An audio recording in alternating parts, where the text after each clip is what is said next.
February by Ralph Ellison. February is a brook, birds, an apple tree, a day spent alone in the country. Unemployed, tired of reading, and weary of grieving the loss of my mother, I'd gone into the woods to forget.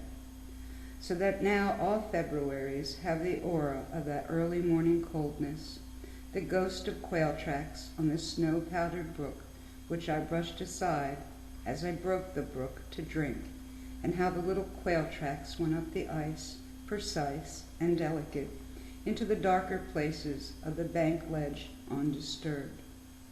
February is climbing up a hill into the full glare of the early sun, alone in all that immensity of snowscape, with distant Dayton drowsing wavery to my eyes like the sound of distant horns. It's walking through a park-like grove, the tall trees, stark, the knee-high snow blown and pathless, to a decaying shed sheltering a fine old horse-drawn sleigh, carved and scrolled with traces of gold leaf clinging to its flaking wood. And the birds? I descended into a little valley in the windless quiet and the smell of apples, and saw the air erupt with red tracer bullet streaks of flight across the snows, a carnival of cardinals. The red birds zoomed, the flickers flew, pheasants roared up like gaudy Chinese kimono rags.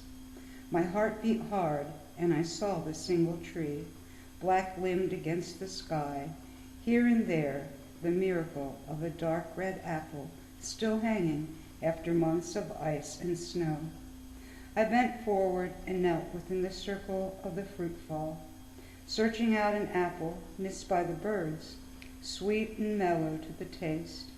It had been preserved by the leaves and grasses, protected by the snows. And I recalled the valley of 2 months before. At the sound of my gun, the birds came up along the hill in pairs and swooped with a circling down into the thicket on the other side.